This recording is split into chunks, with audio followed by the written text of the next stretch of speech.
সম্মানিত হাজিরিন, এই মুহূর্তে আমরা যারা অবস্থান করছি দেশে, হাজী সাহেবরা হজ শেষ করে আমাদের দেশে আসবে। সারা দেশে আমরা বরকত মনে করি যখন হাজী সাহেবরা আসে। যে সমস্ত ভাইয়েরা লক্ষ লক্ষ টাকা খরচ করে হজ করতে গেল, যাদের হজ কবুল হয়েছে, এমন কিছু আলামত আছে যেই আলামতগুলো দিয়ে বোঝা যায় কার হজটা আল্লাহ তাআলা কবুল করেছেন।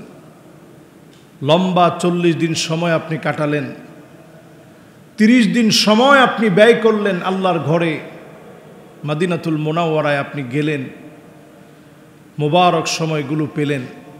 কার হজ আল্লাহর কাছে কবুল হয়েছে বোঝার আলামত কি? বোঝার আলামত হচ্ছে 1 নাম্বার মুদাওয়ামা। যেই কাজ আপনি হজের মধ্যে যাওয়ার পরে আল্লাহর ঘরে আসতে আপনার খুব ভালো লাগতো, দৌড়িয়ে দৌড়িয়ে আপনি নামাজ পড়তে আসতেন, জামাতের সাথে আপনি নামাজ আদায় করতেন, আপনার মন কাবার সাথে লেগেছিল। এই যে ভালোবাসার জায়গাটা তৈরি হয়েছে, দেশে আসার পরেও আপনি জামাতের সাথে নামাজ পড়েন, ইবাদত বন্দেগী করেন। আপনার আখলাকের ভিতরে যে পরিবর্তন কাবায় যাওয়ার পরে হয়েছে, এই পরিবর্তন দেশে আসার পরেও ঠিক আছে। এমন ব্যক্তিদের হজ যিনি কবুল করেছেন তিনি কি? হাদিসের মধ্যে আসছে, মান হাজ্জা ফালাম ইয়ারফুস ওয়ালাম ইয়াফসুক রাজাআ কায়াউমিন ওয়ালাদাতহু উম্মুহু। কেউ যদি হজ করার জন্য যায়, সেখানে গিয়ে যদি পাপাচার, অন্যায়, অবিচার না করে, গালমন্দ না করে, ঝগড়া বিবাদে যদি লিপ্ত না হয়, দেশে ফিরে আসবে এমন একটা অবস্থায় সদ্য প্রসূত শিশু বাচ্চা, তার যেমন কোনো গুনাহ থাকে না, এই রকম নিষ্পাপ বানায়া যিনি তাদেরকে দেশে ফিরাবেন তিনি কে? চিন্তা করেন, ছোট বাচ্চাদের মতো হয়ে ওনারা আসবে। একজন হাজী সাহেব হজ করবেন তো ঠিক তখন তার মানসিক পরিবর্তনে যখন এই পরিবর্তন আসবে, আমি আল্লাহর জন্য যাচ্ছি, আল্লাহকে হাজিরা দেওয়ার জন্য যাচ্ছি, আমি আল্লাহর সামনে আল্লাহকে হাজিরা দিয়ে বারবার বলবো লাব্বাইক আল্লাহুম্মা লাব্বাইক। আপনারা অবাক হবেন, অন্য সকল মানুষ মৃত্যুবরণ করার পরে তাদেরকে যেইভাবে কাফনের কাপড়টা জড়িয়ে দেওয়া হয়, ইহরামের কাপড় পরা অবস্থায় যদি আপনি মারা যান, নবীজি হাদিসের মধ্যে বলছে তার চেহারাটা যেন খোলা থাকে, সেজন্য এই খোলা চেহারা নিয়ে, ইহরামের পোশাক নিয়ে যেন আল্লাহর সামনে দাঁড়াতে পারে। পড়েন আল্লাহু আকবার। কি সৌভাগ্যের বিষয়! আমি সেদিন একটা ছবি দেখলাম, কয়েকটা লাশের ছবি দেওয়া, সবার চেহারাটা আটকানো, মাথার এখানে ঘিট দেওয়া, কিন্তু যেই লোকটা ইহরাম পরা অবস্থায় মারা গিয়েছে, সে ইহরামের পোশাক অবস্থায় আছে, চেহারাটা খোলা আছে। এই অবস্থায় আল্লাহ রাব্বুল আলামিন তাকে উঠাবেন। এই যে সৌভাগ্য আল্লাহ তাআলা হাজী সাহেবদের জন্য দিয়েছেন, আল্লাহ তাআলা কবুল করবেন তখন, ঠিক যখন আপনি আপনার অভ্যাস যেটা গড়েছিলেন মক্কা মদিনায় গিয়ে, সে অভ্যাস যখন দেশে আসার পরেও থাকবে, আপনার তাওবা ইস্তেগফার, আপনার কল্যাণকর কাজ, আপনার আচার আচরণের মধ্যে পরিবর্তন যখন আসবে। আগে মানুষকে গালিগালাজ করতেন, কষ্ট দিতেন, এখন মানুষের সঙ্গে সুন্দর আমল করেন, সুন্দর আখলাক দেখান। আম্মাজান আয়েশা সিদ্দিকা রাদিয়াল্লাহু তাআলা আনহা হাদিসের মধ্যে বলছেন, আদওয়ামুহা ওয়া ইন কাল্লা, সবচেয়ে প্রিয় আমল আল্লাহর কাছে ছোট আমল হোক, কিন্তু প্রতিনিয়ত সে আমলটা করা, যদি এটা আমাদের অভ্যাস হয়, তাহলে এই আমলের কারণে আল্লাহ রাব্বুল আলামিন আমাদেরকে সবচেয়ে প্রিয় বান্দাদের কাতারে আল্লাহ তাআলা শামিল করবেন প্রিয় আমলগুলো দিয়ে। পড়েন সুবহানাল্লাহ। ছোট ছোট আমল করেন আপনি, মানুষকে দেখলে আপনি হাসি মুখে আগে সালামটা দেন, মানুষকে দেখলে আপনি মানুষের হাল কি, শরীরের শারীরিক অবস্থা কি, হাসি মুখে এটা জিজ্ঞাসা করেন। একজন মানুষকে অন্তত আপনি মনের দিক থেকে কাউকে কষ্ট দেন না, এটা কেমন সওয়াবের কাজ! হাদিসের মধ্যে আসছে, ইন্না মিন আবাররিল বির আইয়ুদখিলা সুরুর ফি কলবি আহাদিকুম, সবচেয়ে বড় সওয়াবের কাজ হচ্ছে একজন মানুষের মনের ভিতরে একটু আনন্দ প্রবেশ করিয়ে দেওয়া। জোরে বলেন সুবহানাল্লাহ। একটা রিক্সাওয়ালা, রিক্সার মধ্যে আপনি চললেন, নির্দিষ্ট জায়গায় আসলেন, তার সাথে যেই টাকা আপনার কন্ট্রাক্ট ছিল পুরা টাকাটা দেওয়ার পর পারলে যদি আপনার সাধ্যে কোলায় আপনি 5টা টাকা বাড়িয়ে দিয়ে বললেন যে ভাই নামাজটা পড়বা। ওই লোকটা যাওয়ার সময় চিন্তা করবে নামাজ পড়বা, এই নসিহত তো তিনি এমনি বলতে পারতেন, 5 টাকা বাড়িয়ে দিয়ে তিনি যে বললেন ভাই নামাজটা পড়বা, আসলেও তো নামাজ পড়া উচিত, নামাজ পড়া দরকার। এই যে তার মন থেকে আপনার জন্য একটা দোয়া আসবে, ওই দিনের সবচেয়ে সওয়াবের কাজ হিসেবে আল্লাহ এটাকে গণ্য করে দেবে। সুবহানাল্লাহ। এই জন্য যারা আমরা হজ থেকে আসি, যারা আল্লাহর ঘর দেখে আসি, যারা উমরা করতে যাই, আমার কারণে যেন কোনো হাজী সাহেবকে মানুষ গালি দিতে না পারে। অনেক সময় আমরা বলি যে লোকটা হজ করলে হবে কি, হাজি আরো বেশি পাজি। নাউজুবিল্লাহ বলেন। এই যে আপনি হাজি আরো বেশি পাজি বললেন, আপনি মারাত্মক একটা অন্যায় করলেন। একজন হাজী সাহেবের সাথে আপনি পাজি লাগাতে পারেন না, আবার হাজী সাহেব নিজেও তার নামের মধ্যে হাজি লাগাতে পারে না। আমাদের বাঙালিদের অভ্যাসের মধ্যে এমন কিছু অভ্যাস আছে, যেই বছর প্রথম উমরা হজ করতে গেলাম, হজে যাওয়ার পর জামারায় যখন পাথর নিক্ষেপ করতে যাব, তা আমি আমার সঙ্গী যারা ছিল, এদের বাহিরেও যারা অন্যান্য তাঁবুতে ছিল, সবাই তখন আমাকে ডেকে ডেকে নিত যে হুজুর কিছু নিয়ম কানুন বলেন। তো সবারে বলতেছি যে এখন আর কোনো সমালোচনা করেন না, আলহামদুলিল্লাহ হজের কার্যক্রম একেবারে শেষের দিকে। তো আমরা বলতেছি হুজুর এখন কোথায় যেতে হবে? বললাম এখন পাথর নিক্ষেপ করতে যেতে হবে। বলতেছে হুজুর পাথর নিক্ষেপ করতে দূরে যাওয়া দরকার নেই, যেই মুআল্লিম আমাদেরকে আনছে তার মাথায় পাথর মারলে আল্লাহ বেশি খুশি হবে। তো চিন্তা করেন, আপনি ইহরামের পোশাক পরার পরে যদি আপনি এই কথা বলেন, মুআল্লিমের মাথায় যদি পাথর মারি তাহলে হুজুর আল্লাহ বেশি খুশি হবে, এত দূরে গিয়ে পাথর মারার দরকার নেই। এই একখান কথার কারণে আপনার হজ ত্রুটিপূর্ণ হয়ে যাবে। প্রিয় ভাইয়েরা আমার, যারা আমরা এখন এই মুহূর্তে কথাগুলো শুনছি, প্রত্যেকে আসুন আমলের মধ্যে একটা পরিবর্তন আনি। আমরা নিজেরা নিজেদের ইহতিসাব করি। হাসিবু ক্বাবলান তুহাসাবু, নিজেকে হিসাবের কাঠগড়ায় দাঁড় করিয়ে প্রতিনিয়ত আপনি হিসাব করেন, আমার কয়টা গুনাহ আছে, আমি কয়টা অন্যায় করেছি। যদি এইভাবে করে চিন্তা আমরা করতে পারি, আপনি শুধুমাত্র সওয়াবের কাজ করেন নাই। নবীজি বলছেন ইদা সাররাতকা হাসানাতুক ওয়া সাআতকা সাইয়্যাতুক ফাআনতা মুমিন। ভালো কাজগুলা যদি তোমাকে আনন্দ দেয়, খারাপ কাজ যদি তোমাকে কষ্ট দেয়, ফাআনতা মুমিন, তুমি জেনে রাখো তুমি মুমিন। প্রতিনিয়ত আপনি হিসাব করেন কয়টা ভালো কাজ আপনি করতে পারছেন, কয়টা গুনার কাজ আজকে আপনার দ্বারা সংগঠিত হয়েছে। এই হিসাব প্রতিনিয়ত আপনি করেন। এইভাবে যদি অন্তত হিসাব করে যদি আমরা ঘুমাতে পারি, ওই দিনের ঘুম যদি শেষ ঘুম হয়ে যায়, হতে পারে যিনি আমাকে আপনাকে মাফ করে দিবেন তিনি কে? প্রতিনিয়ত আমল করার ভিতরে সাইয়্যিদুল ইস্তিগফার পড়ার চেষ্টা করেন। এখন অ্যাপসের ভিতরে সব পাওয়া যায়, সব অ্যাপসের ভিতরে পাওয়া যায়, উচ্চারণ সহ লেখা আছে। আপনারা এখান থেকে একটু জেনে নেবেন, শিখে নেবেন। প্রতিদিন আমলের ভিতরে সাইয়্যিদুল ইস্তিগফারটা পড়েন। ফজরের পরে যদি কেউ একবার পড়ে, মাগরিবের আগে যদি লোকটা মারা যায়, আল্লাহ রাব্বুল আলামিন ওই লোকটার গুনাহ খাতা আল্লাহ তাআলা মাফ করে দিবে। সুবহানাল্লাহ। কেউ যদি মাগরিবের পর পড়ে, ফজরের আগ পর্যন্ত যদি লোকটা মারা যায়, আল্লাহ রাব্বুল আলামিন তারও গুনাহ খাতা মাফ করে দিবে। সুবহানাল্লাহ। খুব বেশি কঠিন না, আপনি প্রতিদিন পড়ার চেষ্টা করেন, দেখবেন সহজ হয়ে যাবে। আল্লাহুম্মা আনতা রাব্বি লা ইলাহা ইল্লা আনতা খলাকতানি ওয়া আনা আবদুক ওয়া আনা আলা আহদিক ওয়া ওয়া'দিকা মাস্তাতা'তু আউযু বিকা মিন শাররি মা সানাতু আবুউ লাকা বিনি'মাতিকা আলাইয়া ওয়া আবুউ বিযামবি ফাগফিরলি ফাইন্নাহু লা ইয়াগফিরুয যুনুবা ইল্লা আনতা।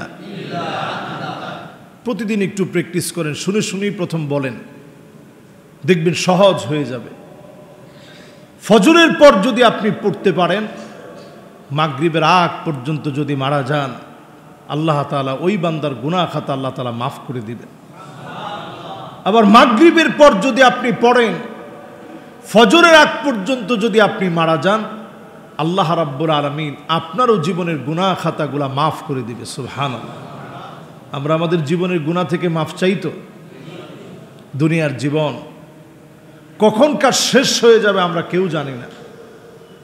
দেখেন বাংলাদেশে কত মানুষ মারা যায়, অনেকে মারা যাওয়ার মধ্য দিয়েও সমালোচিত হয়, মারা যাওয়ার পরেও মানুষ সমালোচনা করে। এরকম লোক আছে তো আমাদের দেশে, মারা যাওয়ার পরে মানুষ সমালোচনা করে, মারা যাওয়ার পরেও মানুষ ফেসবুকে আলহামদুলিল্লাহ লিখে স্ট্যাটাস দেয়। আপনি কি জীবন গড়ে গেলেন? নবীজির সামনে দিয়ে একটা লাশ যাচ্ছে, সাহাবাই কেরামের মধ্য থেকে কিছু সাহাবাই কেরাম বললেন, আহারে লোকটা কতটা খারাপ ছিল, লোকটা কত অন্যায় করেছে, কত জুলুম করেছে, এই লোকটা আল্লাহর জিম্মায় চলে গেছে। নবীজি বললেন ওয়াজাবাত। একটু পরে আরেকটা লাশ যাচ্ছে, আল্লাহর হাবিব সাল্লাল্লাহু আলাইহি সাল্লাম দেখা মাত্র লাশটার দিকে তাকিয়ে আছেন। সাহাবায়ে কেরাম বলছেন লোকটা কত ভালো ছিল, কত নেককার ছিল, কত দিনদার ছিল। নবীজি বললেন ওয়াজাবাত, ওয়াজিব হয়ে গেছে। আব্দুল্লাহ বিন ওমর রাদিয়াল্লাহু তাআলা আনহু, ওমর রাদিয়াল্লাহু তাআলা আনহু সহ সাহাবায়ে কেরাম সেখানে ছিল। প্রশ্ন করলেন, ইয়া রাসূলুল্লাহ, একটু আগে বললেন ওয়াজাবাত, ওয়াজিব হয়ে গেছে, এখনো বললেন ওয়াজাবাত, ওয়াজিব হয়ে গেছে, কি ওয়াজিব হয়েছে ইয়া রাসূলুল্লাহ? নবীজি সাল্লাল্লাহু আলাইহি সাল্লাম বললেন, একটু আগে যেই লোকটা গেছে, লোকেরা তার ব্যাপারে সাক্ষী দিয়েছে, তার খারাপ কাজগুলোর ব্যাপারে। আনতুম শুহাদাউল্লাহি ফিল আরদ, তোমরা জমিনে আল্লাহ সাক্ষী, সকল লোক মিলে সাক্ষী দিয়েছে লোকটা বড় খারাপ ছিল, লোকটা বড় খারাপ ছিল। এই সাক্ষী দেওয়ার কারণে আল্লাহর জাহান্নাম তার জন্য ওয়াজিব হয়ে গেছে। পরের লোকটার জন্য যখন লোকেরা ভালো বলেছে, তার জন্য আনতুম শুহাদাউল্লাহি ফিল আরদ, তোমরা এই জমিনে আল্লাহ সাক্ষী, তার জন্য আল্লাহর জান্নাত আল্লাহ রাব্বুল আলামিন ওয়াজিব বানায় দিয়েছে। সুবহানাল্লাহ। যতজন আমরা সামনে বসা আছি, জীবন তো এমন জীবন গড়া উচিত, মানুষ আমার জন্য মৃত্যুর পরে অন্তত বলবে যে লোকটা ভালো ছিল। আমরা জানি যে আমাদেরকে কেউ ভালো বলবে না, এই জন্য এটা আমরা আদায় করে নিই। লাশটা সামনে রেখে আমরা বক্তব্য দিই এবং জিজ্ঞাসা করি লোকটা কেমন ছিল। তখন আপনারা কি বলেন? লোকটা ভালো ছিল। আর মনে মনে বলেন আল্লাহ কেমন ছিল, এটা আপনার চাইতে ভালো দুনিয়ার কেউ কি জানে? আর কয়েকজন যারা সামনে থাকে চোখ লজ্জায় তারা বলে ভালোই তো ছিল। এই যে আপনি আদায় করে নিলেন, এই আদায় করে নিয়ে আল্লাহ সাক্ষীদেরকে আপনি থামাতে পারবেন না। আল্লাহ সাক্ষী যারা, তারা যখন সাক্ষী দিবে লোকটা ভালো ছিল, তার জন্য আল্লাহর জান্নাত আল্লাহ ওয়াজিব বানায় দিবে। সুবহানাল্লাহ। এই জন্য জীবন যারা গড়বেন, ভাববেন প্রতিনিয়ত কেমন জীবন গড়ছেন, কেমন জীবন আমি আপনি ঘুরছি। আমার কবরের সামনে দিয়ে যাওয়ার সময় আদৌ কি মানুষ আমার জন্য একটু দোয়া করতে করতে যাবে? আল্লাহ লোকটা অনেক ভালো ছিল, আল্লাহ আপনি মাফ করে দেন। আল্লাহ লোকটা বড় নেককার দিনদার ছিল, আল্লাহ আপনি মাফ করে দেন। এমন জীবন যদি আপনি গঠন করে যেতে পারেন, আপনি কবরে থেকে শান্তি পাবেন, আল্লাহর জান্নাতের নেয়ামত পাবেন। আল্লাহ রাব্বুল আলামিন এই গোলামদের জন্য খুশি হয়ে যাবেন। শুধু খুশি হবেন এমন নয়, বরং আল্লাহ রাব্বুল আলামিন নেককার দিনদারদের সাথে আল্লাহর জান্নাতের মিলন মেলায় তাদেরকে শামিল করে দিবেন। সুবহানাল্লাহ বিহামদিহি। সম্মানিত মুসল্লিয়ানে কেরাম, দুনিয়ার জীবনটাই ঠুনকো অল্প সময়ের জীবন, সবাই চলে যাবে। আমার বড় আফসোস লাগে, বাংলাদেশের একজন জল্লাদ শাহজাহান সাহেব, আমার দেশি মানুষ, গ্রামের বাড়ি নরসিংদীতে। বড় আফসোস লাগে এই জায়গায়, লোকটা জেলখানা থেকে বের হওয়ার পরে লম্বা সময় জেল খাটলো। আফসোস আমাদের, আমরা মনে হয় দাওয়াত দিতে পারি নাই। বিশেষ করে আমি নিজেও দাওয়াত দেওয়া উচিত ছিল আমার জন্য, আমার দেশি মানুষ, কিন্তু এটা অনুভব করি নাই এত তাড়াতাড়ি তিনি চলে যাবেন। সোশ্যাল মিডিয়াতে বের হওয়ার পরে নানা কর্মে সে সরব ছিল, আমরা তার দাওয়াত পৌঁছে দিতে পারি নাই তার কাছে। এই লোকটা যদি বের হওয়ার পরে দিনের কাজ করত, তাবলীগের মেহনতে বের হতো, এই লোকটা যদি তার শেষ সময়টা অন্তত দিনের জন্য একটু সময় দিয়ে যেত, তার চেহারার ভিতরে, আখলাকের ভিতরে একটা পরিবর্তন আসতো। আজকে মরে যাওয়ার পরে মানুষ তাকে স্মরণীয়ভাবে স্মরণ করত। ঠিক কিনা বলে? মানুষের কাছে স্মরণীয় হওয়ার জন্যে দুনিয়ার জীবনটাকে একটু একটু করে চিন্তা করেন, কি রেখে যাচ্ছেন আপনি জীবনে। এই দুনিয়ার জীবনে আপনি অনেক কিছু রেখে গেলেন, আখলাক আপনি রেখে যেতে পারেন নাই। পরিশেষে মানুষ আপনার কবরের সামনে দিয়ে যাবে আর আফসোস করবে, আহারে লোকটা কত খারাপ ছিল, কত বদমাইশ ছিল, নির্লজ্জ বেহায়া ছিল। আপনার জন্য মানুষ দোয়া করবে না। জীবনটাকে গঠন করেন ইবাদতের মধ্য দিয়ে। আমরা সবাই দুনিয়া থেকে চলে যাব, এই যাওয়ার আগে এই সময়টাকে ইবাদতের মধ্যে কাটান।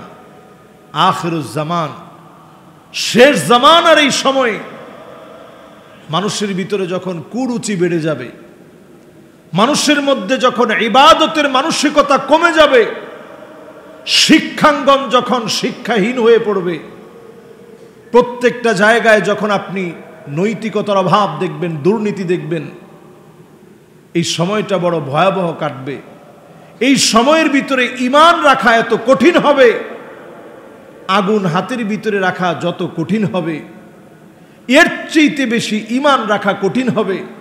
আল্লাহর হাবিব বললেন, খমসুন, এই সময়ে যারা ঈমান নিয়ে থাকবে 50 জনের সমান মর্যাদা আল্লাহ তাআলা দান করে দেবে। সুবহানাল্লাহ।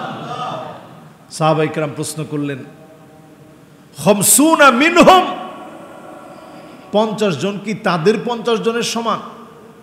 আল্লাহ রাসূল বললেন, না, তাদের 50 জন নয়, তোমাদের 50 জন সাহাবীর যে মর্যাদা, যে সম্মান আল্লাহ তাআলা দিয়েছেন, আখিরুজ জামানে ঈমান নিয়ে যারা থাকবে আল্লাহ পাক 50 জন সাহাবীর মর্যাদা দান করে দিবে। সুবহানাল্লাহ।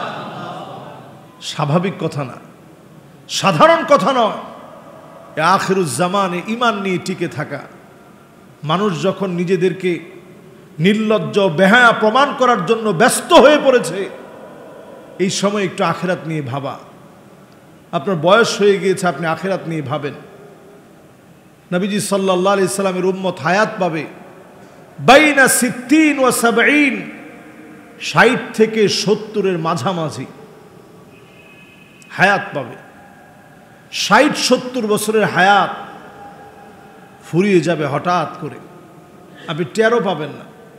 এর অতিরিক্ত যারা হায়াত পায়, আল্লাহ তাআলা আপনাকে বোনাস দিলেন। এই অল্প সময়ের হায়াত, এই হায়াতের প্রত্যেকটা বিষয় আপনাকে জবাবদিহিতার সম্মুখীন হতে হবে।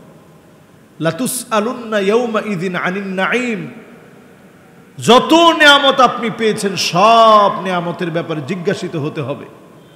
অধিক পরিমাণ মোবাইল দেখে যদি আপনি আপনার চোখকে নষ্ট করেন, এই চোখের ব্যাপারে আল্লাহর আদালতে জবাব দেওয়া লাগবে। আপনি মনে করেন না যে চোখের জবাব আল্লাহ নেবে না। ক্ষতিকর কোনো ড্রাগ খেয়ে খেয়ে আপনি আপনার কিডনিটাকে বিকল করে ফেললেন, হার্টটাকে ফেল করে ফেললেন, অধিক চিন্তা করে করে ভবিষ্যৎ আরো কিভাবে সাজাবেন ব্রেইন স্ট্রোক করলেন, নির্দিষ্ট সময় না ঘুমিয়ে সারা রাত জেগে থাকলেন, সকাল হলে আপনি ঘুমালেন, এরকম অভ্যাস করে করে আপনি আপনার শরীরটাকে নষ্ট করলেন।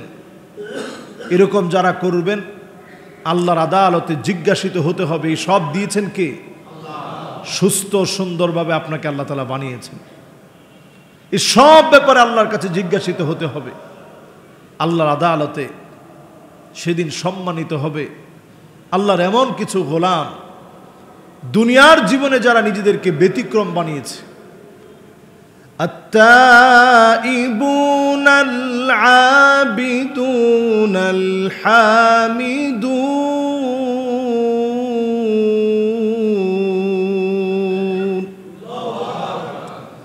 আস-সাইহুনার রাকিউনা আস-সাজিদুন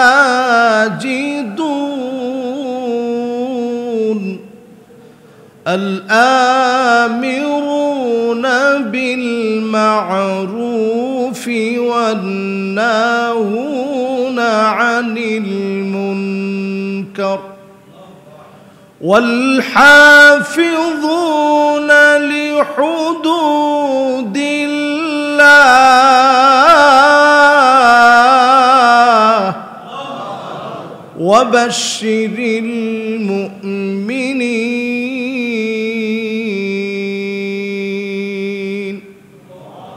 শুভ সংবাদ পাবে আল্লাহর পক্ষ থেকে কারা? আল্লাহ রাব্বুল আলামিন বলছেন, এক নম্বরে যারা তাওবা করবে, আজকে থেকে তাওবার আমল প্রতিনিয়ত নিজের ভিতরে জারি রাখেন। সারা দিন না পারলেও ঘুম আসতেছে না, একটু একটু করে পড়তে থাকেন আস্তাগফিরুল্লাহ আস্তাগফিরুল্লাহ আস্তাগফিরুল্লাহ পড়তে থাকেন। আবিদুন, নিজেদেরকে ইবাদত গুজার বানান। শুধুমাত্র নামাজ রোজা হজ যাকাত ইবাদত নয়, ইবাদত অনেক বড়। আপনি যেই কাজটা করবেন আল্লাহ সন্তুষ্টির জন্য করেন। রাস্তা থেকে একটা কষ্টদায়ক বস্তু সরিয়ে দেন, ইমাতাতুল আযা আনিত তরিক, এটা শুধু ইবাদত না, বড় মাপের ইবাদত আপনি করলেন। সুবহানাল্লাহ বিহামদিহি। এরকম আপনি ইবাদতগুলা করেন। এরপর আপনার আমার কাজ হচ্ছে আল্লাহর জন্য প্রশংসাকারী হন। ফিস সাররাই ওয়াদ দাররা, সুখে আর দুঃখে, কষ্টে আর আনন্দে আল্লাহ রাব্বুল আলামিনের জন্য প্রশংসাকারী হন।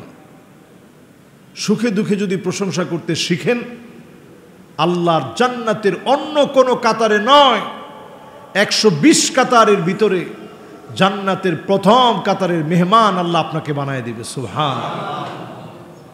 এরপর আপনার আমার আমল হচ্ছে আস-সাইহুন, রোজা রাখবেন। আল্লাহর জন্য রোজা রাখা শিখেন। এই যে এখন যে সময়টাতে আমরা আছি, সোমবার বৃহস্পতিবারে রোজা রাখার চেষ্টা করেন। আরবি মাসসমূহের মধ্য থেকে প্রত্যেক মাসে 13, 14, 15তে রোজা রাখার চেষ্টা করেন। এরপর আপনার আমার আমল হচ্ছে আর রাকিউনা সাজিদুন, রুকুকারী হন, সেজদা অবনত হন। আমাদের দেশে দেখবেন নতুন করে একটা, শুধু আমাদের দেশে না সারা পৃথিবীতে একটা ট্রেন্ড চালু হয়েছে। আমরা খুশি হলেই এখন সেজদা দিয়ে ফেলি। এটা ক্রিকেটের মাঠ হোক আর ফুটবলের মাঠ হোক, যে কোনো জায়গায় হোক, গোল একটা দিতে পারছে, এখন আমরা সেজদা দিয়ে ফেলি। মুসলমান এখন এটা খুব ভালোভাবে লুফে নিয়েছে। মুসলমান শুধু সেজদা অবনত হয় না, আর রাকিউনা সাজিদুন, রুকু করে তারপরে সেজদা অবনত হয়। পড়েন আল্লাহু আকবার। অন্যান্য ধর্মাবলম্বীরা শুধু সেজদা অবনত হয়।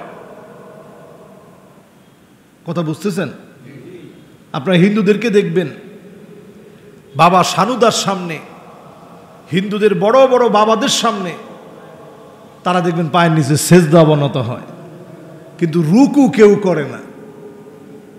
অন্যান্য ধর্মাবলম্বীরা সেজদা অবনত হয়, রুকু করে না। এজন্য একজন মুসলিম তার কাজ হচ্ছে আর রাকিউনা সাজিদুন, রুকু করবে, সেজদাও দিবে। পড়েন আল্লাহু আকবার। দুইটা কাজই করবে। এই দুইটা কাজ আপনারা করবেন। রুকু সেজদা আল্লাহর জন্য যারা করবে, এরপরে আল্লাহ রাব্বুল আলামিন বলছেন আর রাকিউনা সাজিদুনের পরে আল আমিরুনা বিল মারুফ ওয়ান নাহুনা আনিল মুনকার, সৎ কাজের আদেশ দিবে, অসৎ কাজ থেকে মানুষকে নিষেধ করবে। বলেন তো কিসের আদেশ? সৎ কাজের আদেশ, অসৎ কাজের নিষেধ। এখন এটা কি আমাদের সমাজে দেওয়া সহজ না কঠিন?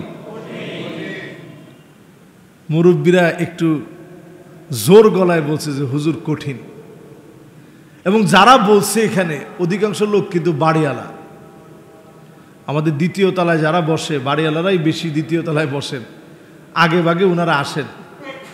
বর্তমান সময়ে এটা কঠিন হয়ে গেছে, কারণ কি মুরব্বীদেরকে এখন মানুষ সম্মান করে না, ঠিক কিনা বলেন?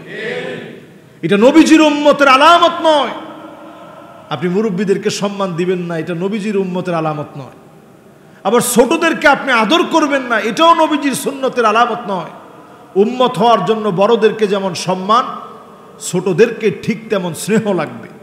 এই দুইটার মধ্য দিয়ে নবীজির উম্মত হওয়া যায়। সৎ কাজের আদেশ, অসৎ কাজের নিষেধ কে কিভাবে করবে? আমি আজকের জুমা থেকে যে কথাগুলো বলছি, সৎ কাজের আদেশ, অসৎ কাজের নিষেধ, জুমার এই আলোচনা থেকে আমরা বলার চেষ্টা করছি। এটা একটা আদেশ নিষেধ নসিহার মধ্য দিয়ে আমরা প্রকাশ করছি। এটা একটা মাধ্যম, লেখনী একটা মাধ্যম। ইউটিউবে যারা ভিডিও করে ছাড়ছে অপসংস্কৃতির বিরুদ্ধে, এটাও একটা লড়াই, এটাও একটা মাধ্যম।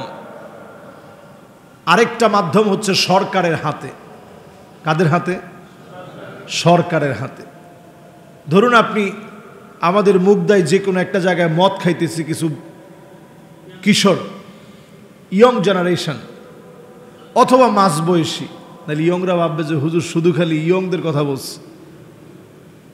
এরকম কোনো কিশোর গ্যাং অথবা যে কেউ মদ পান করছে, 10 জনের একটা টিম মিলে মদ পান করছে। আমি খতিব সাহেব গিয়ে যদি বলি যে বাবারে এগুলা খায়েন না, খুব ক্ষতিকর, বড় গুনাহের কাজ, মদ পান অবস্থায় তারা খতিবের কথা কি শুনবে? আপনাদের কাছে মনে হয়? সে তখন আমার কথা শুনবে না, সে বলবে খতিব সাহেব যান, আগামী জুমাবারে মসজিদের মিম্বারে বসে আপনি কথাগুলো বলবেন, এখানে আপনি আমাদেরকে নসিহত শোনাইতে আইছেন না। তো ওয়াজ নসিহত এটা মিম্বারে চলে, ওই জায়গায় গিয়ে কিন্তু ওয়াজ চলবে না। ওই জায়গার জন্য আল উমারা ও বিল ইয়াদ, শাসক গোষ্ঠী যখন হাত দিয়ে পরিবর্তনের চেষ্টা করবে, দেশের প্রশাসন যদি লাঠি নিয়ে নামে, যদি খালি পুলিশ 5 জন মিলে 5টা লাঠি হাতে নেয়, আর কিছু লাগবে না। থাকবে? জোরে বলেন, থাকবে? খতিব সাহেব তার বাহিনী নিয়ে গিয়ে বুঝাইছে, বলবে খতিব সাহেব আপনি গিয়ে জুমার দিন বুঝায়েন, আজকে আমাদেরকে আমাদের কাজ করতে দেন। একই কাজটা যখন পুলিশ বাহিনী লাঠি নিয়ে যখন যাবে, র্যাব যখন যাবে, মুহূর্তের ভিতরে এটা থেমে যাবে। কেন থামবে? এই জন্য থামবে আল উমারা বিল ইয়াদ, শাসক গোষ্ঠীর হাত দ্বারা পরিবর্তনের দায়িত্ব আছে। এই দায়িত্বের ব্যাপারে যদি কেউ তাদের অবহেলা দেখায়, দায়িত্ব যদি পালন না করে, আল্লাহর আদালতে জবাব দেওয়া লাগবে, ঠিক কিনা বলে? প্রিয় হাজিরিন, এই কাজগুলা যদি আমরা আমাদের মতো করি, আলেম যদি আলেমের মতো দায়িত্ব পালন করে, দেশের যারা প্রশাসনিক দায়িত্বে আছে তারা যদি তাদের দায়িত্ব পালন করে, ওয়াল আওয়ামু বিল আমাল, সাধারণ মানুষ যদি নিজের দিলগুলা পরিবর্তন করে, দিনের দিকে যদি চলে আসে, একটা সমাজ ইসলামী বিপ্লবের জন্য প্রস্তুত হয়ে যাবে, জমিন আল্লাহর দিন কায়েম হয়ে যাবে। বলেন আল্লাহু আকবার। এই যে আফগানিস্তানের দিকে তাকায় দেখেন, জায়গায় জায়গায় এখন আফগানিস্তানের এই পাগড়িওয়ালা মানুষের উপরে আল্লাহর রহম নেমে আসতেছে। জায়গায় জায়গায় তারা সমাদৃত হচ্ছে, জায়গায় জায়গায় তাদের সম্মান বেড়ে যাচ্ছে। যেই মাথাগুলোর এক একটা মাথা এনে দিতে পারলে হাজার হাজার ডলার বরাদ্দ ছিল, পৃথিবীর মোড়ল যারা নিজেদেরকে মনে করে, এক একটা মাথা প্রতি হাজার হাজার মার্কিন ডলার, যাদের জন্য লক্ষ লক্ষ মার্কিন ডলার বাজেট করা ছিল, এক একটা মাথার মূল্য এনে দিতে পারলে লক্ষ লক্ষ মার্কিন ডলার দিবে। সেই মানুষগুলাকে আল্লাহ রাব্বুল আলামিন সম্মানিত করে দিয়েছে, সমাদৃত করে দিয়েছে। বলেন আল্লাহু আকবার। দিনের দিকে আসলে সম্মান, দিনের দিকে আসলে আল্লাহ রাব্বুল আলামিন আমাদেরকে সম্মান দিবেন। বাদা আল ইসলামু গরীবান ওয়া সায়াউদু গরীবান তুবা লিল গুরাবা। ইসলাম আল্লাহ রাব্বুল আলামিন বিজয়ী করেছেন কিছু দুর্লভ মানুষদেরকে নিয়ে, কিছু ব্যতিক্রম মানুষদেরকে দিয়ে, যে মানুষগুলাই দেখলে মানুষ মোল্লা মনে করত, কাঠমোল্লা বলে গালি দিত, যে মানুষগুলা সমাজের মধ্যে ঘৃণিত ছিল, সমাজের কিছু নিকৃষ্ট মানুষ সম্মান না করে বরং তাদেরকে অপদস্থ লাঞ্ছিত করার চেষ্টা করত, সেই মানুষগুলোকে দিয়ে আল্লাহ রাব্বুল আলামিন এই দিনকে বিজয়ী করেছেন, দিনকে শক্তিশালী করেছেন, আবার দিনকে বিজয়ী করবেন এই দুর্বল মানুষদেরকে দিয়ে। জোরে বলেন আল্লাহু আকবার। আপনি আপনার নিজেকে পরিবর্তন করেন, প্রতিনিয়ত নিজেকে পরিবর্তনের চেষ্টা করেন। ওয়াবাশশিরিল মুমিনিন, ওই মোমেনদেরকে শুভ সংবাদ আল্লাহ তাআলা দিয়েছেন যাদের ভিতরে এই ক্যাটাগরি, কোয়ালিটিগুলো যাদের ভিতরে আসবে, যারা তওবা করবে, যারা ইবাদত করবে, যারা আল্লাহর প্রশংসা আদায় করবে, যারা আল্লাহর জন্য রোজা রাখবে, যারা রুকু করবে, সেজদা করবে, যারা সৎ কাজের আদেশ দিবে, অসৎ কাজ থেকে নিষেধ করবে। ওয়াল হাফিযুনা লিহুদুদিল্লাহ। সর্বশেষ 8 নম্বরে আল্লাহ রাব্বুল আলামিন ইরশাদ করছেন, আল্লাহর সীমানা যারা অতিক্রম করবে না, হারামের দিকে যারা যাবে না। এক একটা হারাম কাজের মধ্যে আপনি লিপ্ত হলেন, আল্লাহর সীমানা অতিক্রম করলেন। আপনি আপনার সামান্য জায়গা জমি আপনি কিনছেন, এটার মধ্যে একটা সীমানা দেওয়া আছে। একবার, দুইবার, তিনবার আপনার সীমানা নিয়ে ঠেলাঠেলি করা হলো, কয়বার আপনার মাথা ঠিক থাকবে বলেন? আপনি একজন মানুষ, আপনি রাগান্বিত হয়ে যাবেন। আমার আল্লাহ বড় ধৈর্যশীল। একটা হারাম কাজ করতেছেন, একটা সীমানা নিয়ে আপনি ধাক্কাধাক্কি করতেছেন, আল্লাহর সঙ্গে আপনি বারবার সীমানা অতিক্রম করে আল্লাহ রাব্বুল আলামিনের সীমানা নিয়ে আপনি ঠেলাঠেলি করছেন, ধাক্কাধাক্কি করছেন, হারাম কাজে লিপ্ত হচ্ছেন, প্রতিনিয়ত আল্লাহর সঙ্গে আপনি অবাধ্যাচরণ করছেন। আল্লাহ তাআলা সুযোগ দিয়ে রেখেছেন যদি আপনি সীমানা অতিক্রম করা বাদ দিয়ে হারাম ছেড়ে দিতে পারেন, আল্লাহর কাছে মাফ চাইতে পারেন, অবশ্যই আপনাকে মাফ করে ওয়াবাশশিরিল মুমিনিন, এই ওয়াও দিয়ে আল্লাহ তাআলা বুঝিয়ে দিলেন তৎক্ষণাৎ ওই গোলামের জন্য শুভ সংবাদ, যে নিজেকে মুমিন বানাতে পেরেছে, তার চোখ বন্ধ হতে দেরি হবে, জান্নাতের নিয়ামত দিতে দেরি হবে না। সুবহানাল্লাহ। আল্লাহ তাআলা মাফ করতে চান, আল্লাহ তাআলা ক্ষমা করতে চান। যতজন এখন কথাগুলো আমরা শুনলাম, আল্লাহ তাআলা যেন আমাদের দিলের ভিতরে একটু পরিবর্তন এনে দেন, আমাদের আখলাকের ভিতরে আল্লাহ তাআলা যেন পরিবর্তন দান করেন। পড়ে না আমিন। সম্মানিত মুসল্লিয়ানে কেরাম, আপনারা যারা এই মসজিদে নিয়মিত নামাজ পড়েন, উদারত আহ্বান আপনাদের কাছে, সময়টা বড় ভয়াবহ। আমাদের দেশে নবম শ্রেণীর বাচ্চারা কি পড়বে কি পড়বে না, এটা আমি বললেই অনেক কিছু হয়ে যাবে তা না। তারপরে একটু সজাগ করার জন্য বলি, আমার দেশের নবম শ্রেণীর বাচ্চাকে শেখানো হচ্ছে অন্তর্বাস। এটা কিরকম? একটা ট্রান্সজেন্ডার, যে ছেলেটা ছেলে হয়ে জন্ম নেওয়ার পরেও তার কাছে মেয়ে হওয়ার ইচ্ছা জাগে, এরকম বাচ্চারা কি পড়বে? আমার দেশের এই কোমলমতি বাচ্চাদেরকে ধ্বংস করার প্রায় তারা চলছে। একটা জাতি ধ্বংস হতে হতে কি পরিমাণ ধ্বংস হতে পারে, শিক্ষাঙ্গনের দিকে তাকালে দেখা যায়। আইয়ুরফা আল ইলম, একটা জাতিকে ধ্বংস করার জন্য আল্লাহর হাবিব বলছে কিয়ামতের আগে জ্ঞানকে উঠিয়ে নেওয়া হবে। আজকে আমার দেশে সেই জ্ঞান উঠিয়ে নেওয়ার অপচেষ্টা প্রতিনিয়ত চলছে, প্রতিযোগিতা করে এখন জ্ঞান উঠিয়ে নেওয়ার চেষ্টা চলছে। আপনারা নিশ্চয়ই এগুলো নিউজে দেখেন। এই বিষয়গুলো বলা আমাদের ইমানি দায়িত্ব বলে আমি মনে করি। ইমানি দায়িত্ব বোধ থেকেই এই বিষয়গুলো বলা আমি দায়িত্ব মনে করি।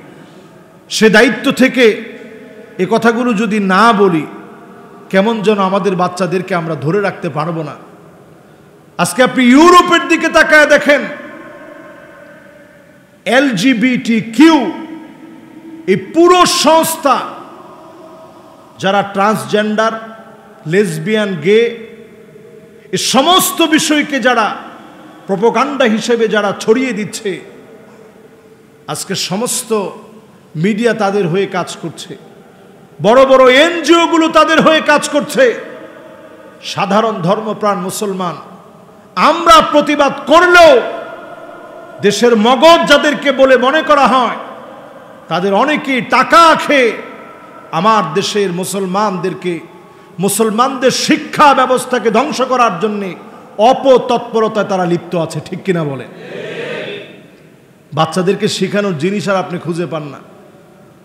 নবম শ্রেণীর বাচ্চারা উঠতি বয়সে এমনিতেই তাদেরকে কন্ট্রোল করা যায় না।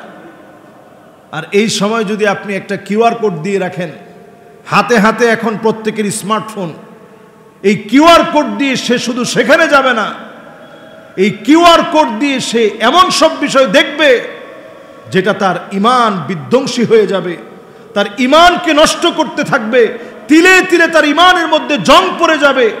প্রত্যেকটা জায়গায় আজকে তারা চক্রান্ত করে ট্রান্সজেন্ডার সহ লেসবিয়ান, গে, এই সমস্ত সমকামিতাকে প্রমোট করার লক্ষ্যে তারা কাজ করে যাচ্ছে।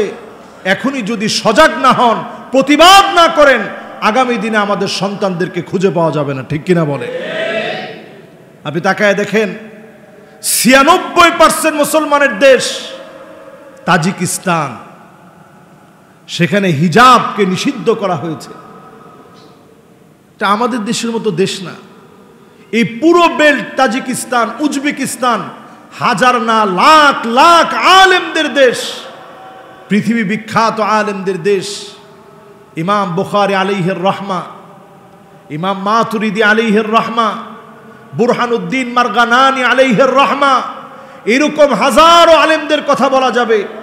ইসমাইল কফফাল আশ-শাশি আলাইহির রাহমা, যারা লাখ লাখ না কোটি কোটি আলেমের উস্তাদ, এত বড় বড় আলেম যাদের প্রান্তে ঘুমিয়ে আছে, এত বড় বড় আলেম যে দেশগুলোকে ধন্য করেছে, ওই দেশগুলোর এখন বর্তমান অবস্থায় এই হিজাবকে নিষিদ্ধ করা হচ্ছে। 96% মুসলমানের দেশে হিজাব পরলে $700 জরিমানা গুনতে হবে। $700। একটা শিক্ষা ব্যবস্থা যদি ধ্বংস করে দেওয়া যায়, তাহলে পরিস্থিতি এরকম ভয়াবহ থেকে ভয়াবহ হতে পারে। এই ভয়াবহ পরিস্থিতি সৃষ্টি করার লক্ষ্যে এখন দেখবেন পরিকল্পিতভাবে শরীফা বাদ দেওয়ার পরে শরীফার গল্প বাদ দিয়েছে। এখন একবারে তো আর সব চোখে পড়া সম্ভব না।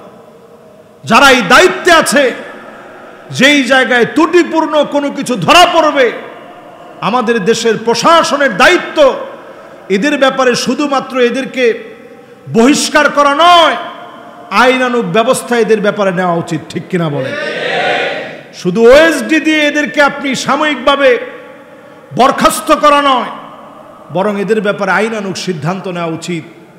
যারা আমাদের এই জাতির ভিতরে আত্মা ও শাহওয়ানি, ছোট্ট ছোট্ট বাচ্চার ভিতরে যৌন সুশ্রুরিকে যারা জাগ্রত করছে, শিক্ষা ব্যবস্থাকে যারা ধ্বংস করে দিচ্ছে, এদের ব্যাপারে সিদ্ধান্ত নেওয়া সময়ের দাবি। এটা কিন্তু গুটি কয়েক লোক যারা ঘাপটি মেরে বসে আছে, গুটি কয়েক লোক, খুব বেশি লোকেরা কিন্তু এই জাতীয় খারাপ দুষ্ট চিন্তা করে না। এই দুষ্ট বুদ্ধির লোকেরা খুব অল্প। এদের ব্যাপারে যদি আমরা প্রত্যেকটা মহলে প্রতিবাদ করি, হতে পারে এই প্রতিবাদের কারণে যেইভাবে শরীফার গল্প যেইভাবে করে প্রতিবাদের মুখে অবাঞ্ছিত ঘোষণা হয়েছে, বাংলাদেশ থেকে যেইভাবে আমরা দেখেছি কোককে বয়কট করা হয়েছে, যেইভাবে আমরা দেখেছি বাংলাদেশে ডারউইনের তথ্য বানর তথ্যকে বয়কট করা হয়েছে, এই বিষয়ে যদি আমরা জাগ্রত হই, আমার শিক্ষা ব্যবস্থা আমি সাজাবো, আমার টাকার শিক্ষা ব্যবস্থা আমার কথায় সাজবে। ইসলামকে বৃদ্ধাঙ্গুলি দেখে যদি একটি অধ্যায় রচনা করা হয়, এটা মুসলমানের শিক্ষা ব্যবস্থা হতে পারে না। ঠিক কিনা বলে? এক্ষেত্রে আপনারা এটা মনে রাখবেন, নেতার চাইতে দল যেমন বড়, দলের চাইতে আদর্শ যেমন বড়, আদর্শের চাইতে রাষ্ট্র যেমন বড়, রাষ্ট্রের চাইতে ইসলাম আমার কাছে কোটি কোটি গুণ বড় মনে হতে হবে। ঠিক কিনা বলেন?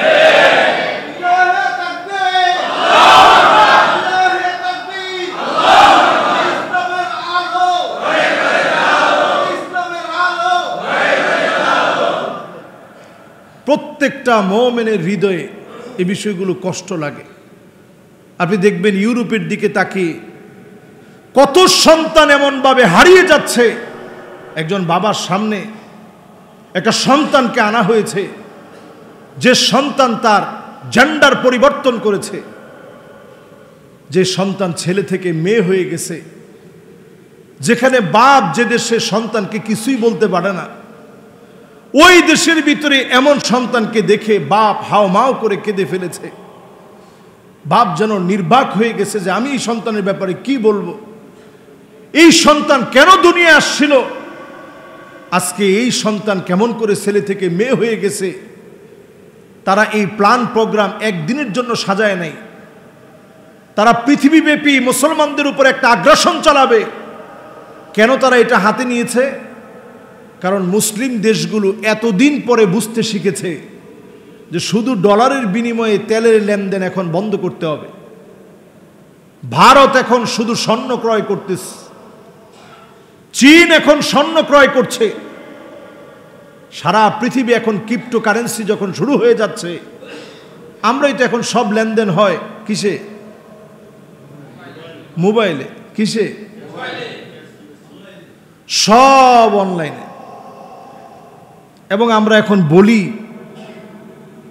ক্যাশে দরকার নেই ভাই, বিকাশে দেন। ক্যাশে দরকার নেই, কিসে দেন? সবাই যখন আমরা ধাবিত হচ্ছে এই দিকে, সময়টা ভয়াবহতার দিকে যাচ্ছে। ঠিক এই সময়ে এসে এই কথাগুলো বললে আপনাদের কাছে কঠিন মনে হবে। আপনারা মনে করবেন যে বলে কি হুজুর। এই বর্তমান সময়ে যখন রাশিয়া আর ইউক্রেনের যুদ্ধ চলছে, এই সময়ে এসে সৌদি আরব এই চুক্তি দীর্ঘদিন ধরে চলতেছিল, ডলার দিবে, তেল নিবে, তাদের ব্যাংকে টাকা জমে থাকবে। আমাদের এখানে মজুদ আছে, বিশ্ব ব্যাংকে টাকা মজুদ আছে, অর্ধেক দিবে অথবা 3/1 দিবে, বেশিটা থেকে যাবে। এই লেনদেন এতদিন পরে আরবের মোড়লদের মাথায় ঢুকছে যে এই কাগজ নিয়ে আল্লাহর দেওয়া সম্পদ কেমন করে ধ্বংস করে দিচ্ছি। এতদিন পরে এসে এখন ভাবতে শিখেছে, এখন আমাদের টাকা দিয়ে আমাদেরকে মারতেছে। এখন তারা সিদ্ধান্ত নিয়েছে না, এখন আর শুধু ডলার দিয়ে না, অন্যান্য মুদ্রাগুলো আমাদের হাতে আনতে হবে। অন্যান্য মুদ্রাগুলো আমাদের লাগবে, শুধু ডলার না। ডলার দিয়ে কিছুদিন পরে এক একটা মুদ্রাস্ফীতি তৈরি করা হয়, একটা দেশকে তলিয়ে দেওয়া হয়। এই সুযোগ আর দেওয়া যাবে না। এখন মোটামুটি তারা জাগ্রত হচ্ছে। এইভাবে যদি মুসলমান জেগে উঠে প্রত্যেকটা সেক্টরে, ইনশাআল্লাহ বিজয় বেশি দিন বাকি না। অচিরেই যিনি মুসলমানদেরকে বিজয় দিবেন তিনি কে? প্রিয় হাজরিন, আমার দেশ, আমার সন্তান, আমার সমাজ, আমার রাষ্ট্রকে বাঁচানোর জন্য আমারও তো দায়িত্ব আছে। আমি একজন খতিব, আমার যেমন দায়িত্ব আছে, আপনি একজন মুসল্লি, আপনার দায়িত্ব আছে। এই সন্তানের জন্য একটা সময় মা বাপ কাঁদবে, শুধু দুনিয়ার জীবনে কাঁদে না, আখিরাতেও কাঁদবে। আল্লাহর আদালতে কেঁদে কেঁদে বলবে, ওয়াল্লাযীনা আমানু ওয়াত্তাবা'আতুহুম যুররিয়াতুহুম বিঈমান। আল্লাহ, কোথায় আমার ছেলে, কোথায় আমার মেয়ে? আল্লাহ, এত এত মানুষের ভিতরে তো এদেরকে দেখতেছি না। আলহাকনা বিহিম যুররিয়াতাহুম। আল্লাহ বলবেন তার পরিবারকে একটু মিলিয়ে দাও, ছেলেটারে নিয়ে আসো, মেয়েটারে নিয়ে আসো। ছেলে মেয়েকে সেদিন বাপের সামনে নিয়ে আসা হবে, ফেল ফেল করে তাকায় দেখবে ছেলের গায়ে জাহান্নামের পোশাক পরা আছে। আজকে যেই সন্তানকে আপনি ট্রান্সজেন্ডার হতে সহযোগিতা করলেন, ছোটবেলা থেকেই মেয়ে, তারপরে আপনি প্যান্ট শার্ট পরালেন। ছোটবেলা থেকেই ডিলেডালা কোনো পোশাক পরান নাই। আপনি কেমন যেন ট্রান্সজেন্ডারকে সমর্থন করলেন। কিয়ামতের দিন আল্লাহ রাব্বুল আলামিন কিছু মানুষের দিকে তাকাবেন না, কথা তো বলবেনই না, মালিক রাগান্বিত থাকবেন, দয়া দেখাবেন না। এরা কারা? এদের মধ্যে এক শ্রেণীর মানুষ হবে তারা, যেই সমস্ত মহিলারা আল মুতাশাব্বিহাত বিররিজাল, পুরুষের মতো পোশাক পরবে। আবার ওই পুরুষগুলা যারা নারীদের মতো পোশাক পরবে। পুরুষ নারীর মতো পোশাক পরা, নারী পুরুষের মতো পোশাক পরা আল্লাহ রাগান্বিত হওয়ার কারণ। আল্লাহ তাআলা সৃষ্টিগতভাবে যাকে যেভাবে সৃষ্টি করেছেন তার পোশাকের কিছু সৌন্দর্য আল্লাহ তাআলা দিয়েছেন। মহিলারা ঢিলেঢালা পোশাক পরবে, নিজেদেরকে আবৃত রাখবে,